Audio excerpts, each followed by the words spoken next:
বান্ধৱীসকল, মোৰ ইউটিউব চেনেলটোলৈ সকলোকে স্বাগতম জনাইছোঁ। আজি আমি ক্লাছ 9ৰ অসমীয়াৰ শিশুলীলা পাৰ্ট 1ৰ কুৱেশ্যন আনচাৰবোৰ কৰিম। ভিডিঅ'টো ভাল লাগিলে এটা লাইক কৰি দিব আৰু চেনেলটো ছাবস্ক্ৰাইব কৰি দিব।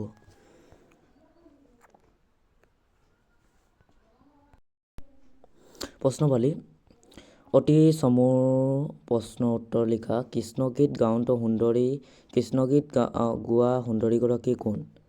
উত্তৰ কৃষ্ণগীত গাওঁতো কৃষ্ণগীত গোৱা সুন্দৰীগৰাকী হ'ল যশোদা বা কৃষ্ণগীত গোৱা সুন্দৰীগৰাকী হ'ল যশোদা। খ নম্বৰ কৰ্ণত কুণ্ডল দোলে অতি কাৰ কাণৰ কুণ্ডলৰ কথা কোৱা হৈছে? কৰ্ণৰ কুণ্ডল দোলে অতি ইয়াত যশোদাৰ কাণৰ কুণ্ডলৰ কথা কোৱা হৈছে বা ইয়াত যশোদাৰ কৰ্ণত কুণ্ডলৰ কথা কোৱা হৈছে। গ নম্বৰ কাম্পে কাপে অৰুণ অধৰ ইয়াত কাৰ অৰুণ অধৰ কথা কৈছে? উত্তৰ কাম্পে কোপে অৰুণ অধৰ ইয়াত শ্ৰীকৃষ্ণ অৰুণৰ অধৰৰ কথা কোৱা হৈছে। ইমানলৈকে লিখিলে হৈ যাব বা ইয়াত এইকেইটা লিখিব নালাগে, নহ'লে এই ওপৰতো লিখিব নালাগে, নহ'লে তলতো লিখি দিলে হৈ যাব। মথনিত ধৰিয়া নিষেধি মথনি শব্দৰ অৰ্থ কি? উত্তৰ হ'ব মথনি শব্দৰ অৰ্থ হ'ল গাখীৰ ঘুটিবলৈ ব্যৱহাৰ কৰা এবিধ সঁজুলি। গ নম্বৰ নোজোৰে আঙুল দুই জাৰি ইয়াত কাৰ জৰীৰ নাটনি হৈছে? উত্তৰ নোজোৰে আঙুল দুই জুৰি ইয়াত শ্ৰীকৃষ্ণক বান্ধিবলৈ মাক যশোদাৰ জৰীৰ নাটনি হৈছে।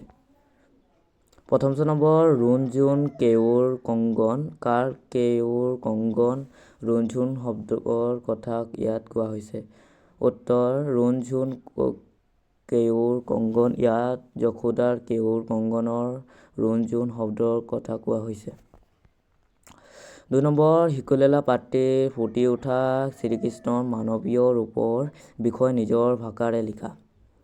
উত্তৰ হ'ব মহাপুৰুষ শ্ৰীমন্ত শংকৰদেৱৰ বিৰচিত কীৰ্তন ঘোষাৰ অন্তৰ্গত শিশুলীলা পাঠটিৰ পৰম পুৰুষ শ্ৰীকৃষ্ণৰ ঐশ্বৰিক ৰূপৰ উপৰিও সাধাৰণ মানৱ শিশুৰ ৰূপটো অতি সুন্দৰভাৱে পৰিস্ফুট হোৱা দেখিবলৈ পোৱা যায়। সাধাৰণ মানৱ শিশুৱে যেনেকৈ মাকক আমনি কৰে, মাকৰ লগত ঠেহ পেচ কৰে, ঠিক তেনেদৰে ভগৱান কৃষ্ণইও মাক যশোদাৰ লগত ঠিক ঠেহ পাতিছে, অভিমান কৰিছে। মাকৰ মনোযোগ আকৰ্ষণ কৰাৰ বাবে ঘৰৰ বয় বস্তু ভাঙি দলিয়াই লণ্ড-ভণ্ড কৰিছে, মাকৰ খং উঠাই ভয়তে পলাইছে আৰু মাকৰ ভাগৰ লগা দেখি আপুনিয়ে মাকৰ হাতত ধৰাও দিছে। শিশুলীলাৰ আখ্যানভাগ কৃষ্ণ হৈ পৰিছে চিৰন্তন শিশুৰ এক মোহনীয় ৰূপ। এয়াই যেন আমাৰ চিনাকি এক শিশুৰে দুষ্টালি। ৩ নম্বৰ শংকৰদেৱৰ মহত্তম সৃষ্টি কীৰ্তন ঘোষাৰ বিষয়ে এটি চমুকৈ লিখা। উত্তৰ মহাপুৰুষ শ্ৰীমন্ত শংকৰদেৱৰ সাহিত্যিক জীৱনৰ কীৰ্তিস্তম্ভ হ'ল কীৰ্তন ঘোষা। নাম প্ৰসংগৰ উপযোগী হিচাপে ৰচনা কৰা এই কাব্যগ্ৰন্থ মহাপুৰুষৰ দ্বাৰা প্ৰৱৰ্তিত একশৰণ নাম ধৰ্মৰ মূল পুথি। বিভিন্ন ছন্দৰ প্ৰয়োগ ৰসৰ প্ৰাধান্য তথা ভক্তিধৰ্মৰ গুণানুকীৰ্তনেৰে ভৰপূৰ কীৰ্তন ঘোষাৰ 9টা অধ্যায় আছে।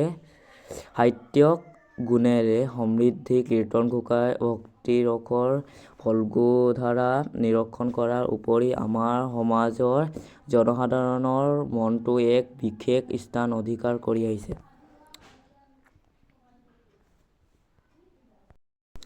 ভিডিঅ'টো আজি ইমানেই আছিল। ভিডিঅ'টো কেনে পালা কমেণ্ট বক্সত জনাবা আৰু ভিডিঅ'টো এটা লাইক কৰি দিব আৰু চেনেলটো ছাবস্ক্ৰাইব কৰি দিব।